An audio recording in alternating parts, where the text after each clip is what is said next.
अस्सलाम वालेकुम, good morning. आप सबको कहेंगे खुश आमदीद। उम्मीद करते हैं कि आप सब खैर आफियत से होंगे। मैं हूँ गज़ल अमान। मैं हूँ हुसैन लियाकत। आप खैर आफियत से भी होंगे और बिल्कुल ठीक ठाक होंगे और इस वक्त हमें सुन रहे होंगे और देख रहे होंगे। और आज आपकी मॉर्निंग को हसीन बनाने के लिए एक बार फिर मैं और गज़ल अशरफ आपके सामने मौजूद हैं। जी हाँ। हमारे पास बहुत सारी इंटरेस्टिंग खबरें होती हैं और जो आप सुनते भी हैं उन पर अमल भी करते हैं और उनको जो है अमल हमें करने के रिस्पॉन्स बाद भी आपके आता है। लिए वो बड़ी कारसाज साबित होती हैं, क्योंकि आप जब ये स्टोरी सुनते हैं तो उसके बाद आप प्रिएंटिव मैयर्स लेते हैं और उसको जल्दी करने की कोशिश करते हैं। कुछ ऐसी स्टोरी आज मेरे पास है।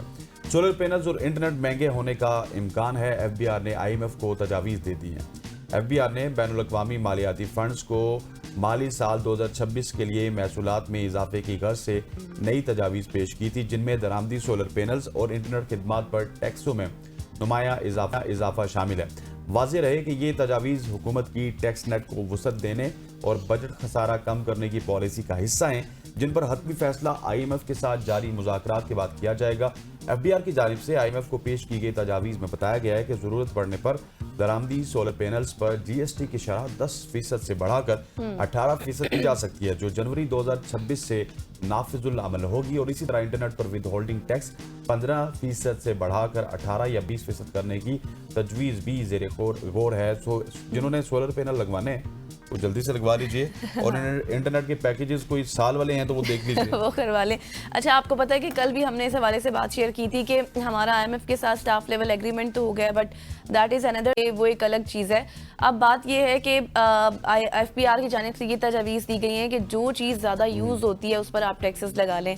अब मेरा सवाल यहाँ पर ये है कि जब बिजली के बिल इतने ज़्यादा महंगे आ रहे थे, लोग सोलर्स की तरफ शिफ्ट हो रहे थे, तो अब उस चीज़ पर भी टैक्स लगा दिया गया। जब हमारा कारोबार ऑनलाइन शिफ्ट हो गया, हमारी तालीम ऑनलाइन की तरफ शिफ्ट हो गई, तो उस पर भी आपने इंटरनेट पर टैक्स लगा दिया। मतलब कहीं तो जीने दे दें, है ना? बिल्कुल ऐसी यही बात है। लेकिन खैर, अब देखें कि इसके मजीद क्या कॉन्सिक्वेंसेज होंगे जब इस पर टैक्स लग जाएंगे। तो आगे बढ़ते हैं और आपको ट्रेंडिंग न्यूज़ देते हैं। दैट इज़ के शंघाई चीन का सबसे बड़ा तजारती और सनती मरकज़ है, जहां फलक बहुत से इमारतें आसमान को छूती हैं, मगर ज़मीन आहिस्ता आहिस्ता नीचे जा रही है। और नई साइंसी तहकीक ने यह इंकशाफ किया है कि शंघाई पहले समझे गए अंदाजे से कई ज़्यादा तेज़ी से ज़मीन में धंस रहा है। और ये तहकीक बरतानिया, चीन और अमेरिका के साइंसदानों ने मुश्तरका तौर पर की है और इसे आलमी जरीदे नेचर में शाया किया गया है। उसके मुताबिक गुज़श्ता एक सदी में समुद्री सतह में इजाफे की रफ्तार गुज़श्ता 4000 साल में सबसे ज़्यादा रही है।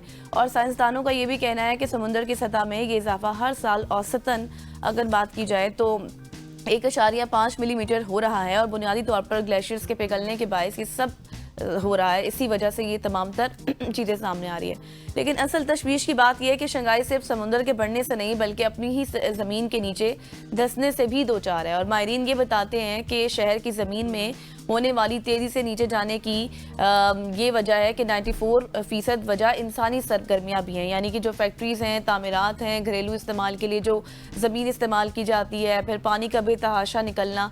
माहिरीन ये भी कहते हैं कि ज़मीन के धंसने और समुंदर के बढ़ने का ये दोहरा दबाव आइंदा दहाइयों में अरबों डॉलर के नुकसानात का भी बाइस बन सकता है। और सिर्फ शंघाई ही 2001 से 2020 तक के दौरान 3 अरब डॉलर से ज़ायद का नुकसान बर्दाश्त कर चुका है, जबकि पूरे चीन में सालाना 1.5 अरब डॉलर के करीब नुकसान हो रहा है। तो ये हालात है वहाँ। बिल्कुल ऐसी, और ये नुकसान पूरी दुनिया में हो रहा है। कहीं पे समंदर डसे जा रहे हैं, कहीं पे आप देखेंगे ग्लेशियर्स पिघल रहे हैं, कहीं पे हमारे पाकिस्तान के हालात आपके सामने के क्लाइमेट चेंज की वजह से कभी स्मॉग आ जाता है, कभी फॉग आ जाता है, कभी सैलाब आ जाते हैं। और जिस तरह गज़ल ने आखिरी जुमला पढ़ा ना कि अरबों डॉलर चीन को नुकसान हो रहा है, तो ये क्लाइमेट चेंज है जिसकी वजह से पाकिस्तान को भी अरबों डॉलर नुकसान हो रहा है, पूरी दुनिया को हो रहा है। और क्लाइमेट चेंज की वजह से आप उस तरह से डिजास्टर मैनेजमेंट नहीं कर पा रहे, क्योंकि आप जिन महीनों में तैयार होते हैं उन महीनों में वो आफत आती नहीं है, आप वो चेंज होकर किसी और महीने में आ जाती है। तो ये कुछ हो रहा है पूरी दुनिया में। खवातीन उज़ात, चाइना से मैं आपको एक बार फिर बहुत दूर लिए चलता हूँ। हम चाइना तो बिल्कुल करीब है हमारे। अब एशिया से हम बात करते हैं ऑस्ट्रेलिया की। ऑस्ट्रेलिया जो कि दुनिया के एक और कोने पे हमारा बरे-आज़म मौजूद है।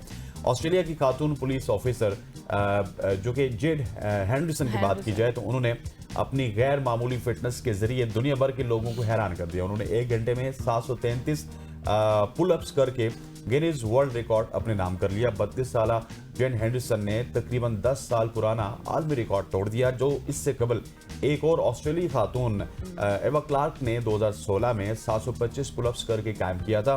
हेंडरसन ने गिनीज वर्ल्ड रिकॉर्ड से गुफ्तगू करते हुए बताया कि मैंने ये रिकॉर्ड बनाने की तैयारी इसलिए शुरू की क्योंकि मुझे वो काम करने का शौक था जो किसी ने कभी ना किया हो।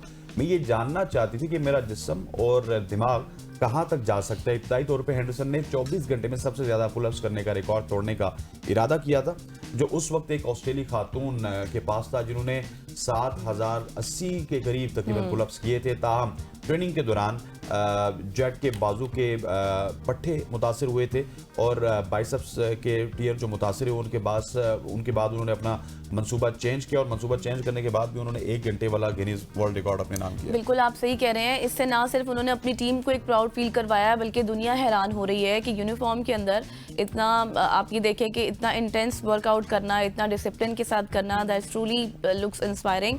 और सिर्फ ये नहीं, बहुत से जो स्टीरियोटाइप्स होते हैं ना उनको भी इन्होंने वो भी ब्रेक कर दिए हैं क्योंकि ये उन्होंने इस तरह से करके बताया है कि जो आपकी डिटर्मिनेशन होती है, आपका डिसिप्लिन होता है, आपका जो एक अज़्म होता है वो किस तरह से आप मेंटेन कर सकते हैं। तो दैट इज़ वेरी गुड जो आप इस वक्त देख रहे हैं। तो आगे बढ़ते हैं और आपको लिए चलते हैं अब अमेरिका। और यहाँ से एक ये जो न्यूज़ है ये आप सुनेंगे तो आप हैरान भी होंगे, खुश भी होंगे, कुछ लोग हंसेंगे भी, क्योंकि हुआ इस न्यूज़ के सुनने के बाद और देखने वालों के साथ ऐसा ही है।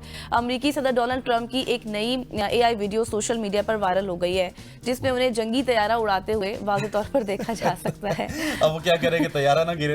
वो आप देखें जरा वीडियो इस वक्त हमारे साथ चल भी रही है विजुअल्स में, जिसमें मुजाहिरीन पर गंदगी फेंकते दिखाया गया है। और वीडियो में ट्रंप ने बादशाहों की तरह सर पर एक सुनहरी ताज भी पहना हुआ है। और ये वीडियो उस वक्त सामने आई जब अमेरिका की तमाम 50 रियासतों में नो किंग्स के नाम से बड़े एहतजाजी मुजाहरे जारी हैं, जिनमें 2700 से ज्यादा शहरों में लाखों अफराद भी शरीक हैं। और सिर्फ शिकागो की बात करें तो शिकागो में ही तकरीबन 2.5 लाख मुजाहिरीन ने एहतजाज में हिस्सा लिया। और ये मुजाहरे तारकीन वतन के जबरी बेदखली, फौज की तैनाती और सदर ट्रंप की सख्त गिर पॉलिसियों के खिलाफ किए जा रहे हैं। मुजाहिरीन का यह भी कहना है कि ट्रंप की हुकूमत आमराना तर्ज अमल इख्तियार कर चुकी है और जमहूरी इक़दार को नुकसान भी पहुंचा रही है। इसी तरह मुजाहरों के रद्द अमल में भी सदर ट्रंप ने कहा कि वो खुद को बादशाह तस्वुर नहीं करते। ताहम रिपब्लिकन जो रहनुमा थे उन्होंने एहतजाजों को अमेरिका मुखालिफ मुहिम करार देते हुए मुस्तरद कर दिया। और ट्रंप की जानिब से पोस्ट की गई कि 21 सेकंड की वीडियो में उन्हें तैयारा उड़ाते हुए दिखाया गया और जैसे ही वो मुजाहिरीन के ऊपर से गुजरते हैं उन पर कचरा फेंकने का एक मंजर भी सामने आया है, जिसके बाद वीडियो में हुजूम में आप ये देखें कि अफरा तफरी भी दिखाई देती है। और ये वीडियो AI से तैयार की गई है, ये असल में नहीं है। और ट्रंप के मुखालफिन ने इसे तौहीन आमेज और इश्तियाल अंगेज करार दिया है, जबकि उनके हामियों ने इसे तंजिया मजाक में भी लिया है। बिल्कुल ऐसी है। और ये AI का इस्तेमाल मेरा ख्याल है कि दुनिया में सबसे ज्यादा हम देख रहे हैं इसको अमेरिका में हो रहा है और अमेरिका के गिरदो नवा में हो रहा है। हमने इसको अमेरिकन इलेक्शन में भी देखा और अब ये देख लीजिए कि एक सदर जो कि दुनिया की सबसे पावरफुल स्टेट के प्रेसिडेंट हैं वो इस तरह की वीडियो AI में बना रहे हैं और वो अपने मुजाहिरीन को एक किस्म का तंज व मजाक करने के लिए या उनको हकीर साबित करने के लिए इस तरह का कर रहे हैं। और फिर जो उनके हामी हैं वो भी कमालस्त हैं, उन्होंने सदर ट्रंप की इसके ऊपर तारीफ भी किया। सो ये पूरी दुनिया के डायनेमिक्स हैं कि लीडरशिप का फुकदान भी है, जहाँ पे लीडरशिप का फुकदान है वहाँ पे जो अवाम है उसकी सोच भी बड़ी सतही लेवल की हो चुकी है। एक सतही लेवल से ऊपर अवाम नहीं जा रही और इसी वजह से इस तरह के लीडर्स आप देख रहे हैं कि वो इस तरह की हरकतें भी कर रहे हैं। खवातीन उज़ात आगे बढ़ते हैं और आगे बढ़ते हुए आपको एक बड़ी ज़बरदस्त खबर बताते हैं।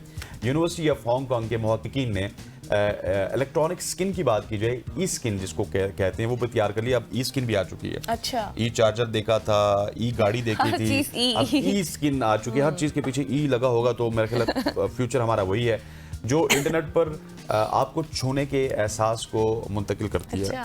अब आप एक दूसरे को देख सकते हैं, हाथ मिला सकते हैं, हक कर सकते हैं, वो भी कहाँ पे, इंटरनेट पे। मतलब कि अभी आप सिर्फ फेसबुक या व्हाट्सएप या इंस्टाग्राम इस तरह स्क्रॉल करते हैं ना, बाद में आप देखेंगे यार एक बंदा हमारा भाई है, बहन है, कोई दूर बैठा है तो उसके साथ हक भी कर सकते हैं। हाँ जी, इंटरनेट पर ये छूने के एहसास को मुंतकिल करती है। लचकदार पैच में छोटे मैग्नेट के साथ चोकोरों का 4x4 ग्रिड शामिल है जो दबाने पर कोइल्स के जरिए हरकत करते हैं। इलेक्ट्रॉनिक सिग्नल्स पैदा करते हुए जो ब्लूटूथ के जरिए दूसरे पैच पर भेजे जाते हैं, जो एहसास को दोहराने के लिए वाइब्रेट करता है। इस सिस्टम को जिसे टच IoT कहा जाता है, दो तरफा टच कम्युनिकेशन को मुमकिन बनाता है। सार्फिन बैक वक्त टैप कर सकते हैं और टैप्स को वसूल कर सकते हैं। पतली आरामदेह ई स्किन फी सेकंड 200 बार वाइब्रेट करती है और 10,000 टेस्ट पोक्स के बाद भी फाल रहते हैं। इसकी एप्लीकेशंस में रिमोट हग्स, जैसा मैंने पहले बताया, रिमोट हग्स, दूर दराज के हग्स, तिबी रहनुमाई, वर्चुअल रियलिटी, गेमिंग और खलाबाजों की मदद शामिल है। सो मेरा ख्याल है कि ये जब आएगा तो टेक्नोलॉजी हम बहुत आगे अपने चल जो दूर के दोस्त दूर दराज, होंगे, अब दूर आपने के जहाँ चाहने भी वाले जाना है, होंगे, जिस कोने में उनको भी हम जाना है, कहेंगे आप यार जाएं। अच्छा चलो आ जाओ, थोड़ा सा हक तो करना। हाँ, कर लें, क्योंकि अब आपको हर चीज़ फील हो जाएगी जब आप टच करेंगे तो। और अब आपने दुनिया के किसी भी कोने में जाना है, अपने प्यारों से आपको दूर बिछड़ने की कोई ज़रूरत नहीं है। आप जाएं, वहाँ पर रहें सुकून से, और फिर जब ये पाकिस्तान में सिस्टम आ जाएगा तो फिर आप उनके साथ हाथ में मिला सकते हैं, बातचीत भी कर सकते हैं। तो ये एक फ्लेक्सिबल है, ये सेंसिटिव भी है, लेकिन इसके ज़ाहिर है हर चीज़ के प्रॉस एंड कॉन्स ज़रूर होते हैं। इसके क्या होंगे वो भी जैसे जैसे ये खबर मज़ीद हमारे सामने आएगी हम आपके साथ शेयर करेंगे। आगे बढ़ते हैं और आपको अब इंडिया लिए चलते हैं, क्योंकि इंडिया का जिक्र करना भी ज़रूरी है। और इंडिया में हुआ कुछ यूं कि पुलिस रवैये के खिलाफ 24 ख्वाजा सराओं ने इज्तिमाई तौर पर जहर पीकर खुदकुशी की कोशिश कर ली है।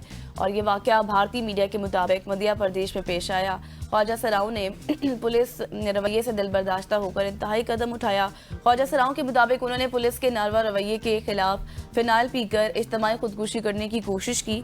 और ख्वाजा सराओं की सोशल मीडिया पर वायरल होने वाली वीडियो में उन्हें बोतल में फिनाइल पीते वाज़े तौर पर देखा भी जा सकता है।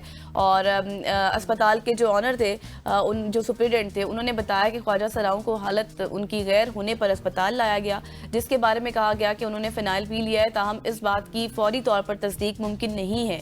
और एडिशनल डिप्टी कमिश्नर पुलिस के मुताबिक तहकीकात के बाद ही वाज़ेह होगा कि अस्पताल मुंतकिल किए गए ख्वाजा सराओं ने किस चीज़ का इस्तेमाल किया और उसकी वजह क्या थी।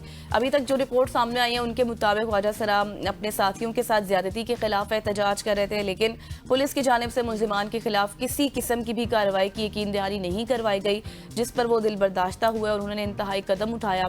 डॉक्टर्स ने ख्वाजा सराओं की हालत खतरे से अभी तक बाहर बताई है। बिल्कुल ऐसे, डेट इज़ वेरी अनफॉर्चुनेट। और भारत जो कि अपने आप को पता नहीं क्या क्या सोचता है, दुनिया की सबसे बड़ी जमहूरियत कहता है, और वो तो अब ये कहता है कि हम दुनिया की बड़ी इकोनॉमीज़ में शामिल हैं, लेकिन जो हमें रोज़मर्रा के मामलात मिलते हैं भारत में, कभी हमें मध्य प्रदेश से खबर मिलती है, कभी हमें उत्तर प्रदेश से खबर मिलती है, कभी हमें कोलकाता से खबर मिलती है।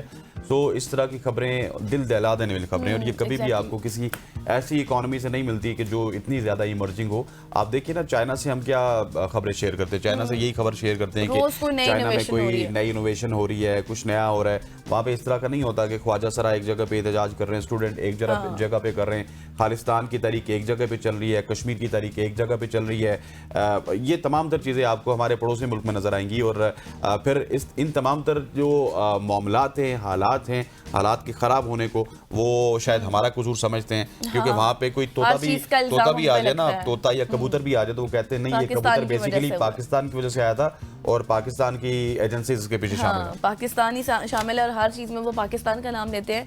लेकिन ये एक बहुत ही, जिस तरह से मैंने खबर शेयर की तो मुझे पढ़ते हुए काफ़ी दुख हो रहा था, लेकिन जाहिर है अब इसके ऊपर उनकी गवर्नमेंट को कुछ ना कुछ एक्शन लेना चाहिए। अब जैसे डॉक्टर्स जो कुछ बताएंगे उस हवाले से फिर हम मजीद भी आपके साथ खबर इसकी मजीद शेयर करेंगे। यहाँ पर लेंगे एक शॉर्ट सी ब्रेक और ब्रेक के बाद वापस आएंगे। Stay with us.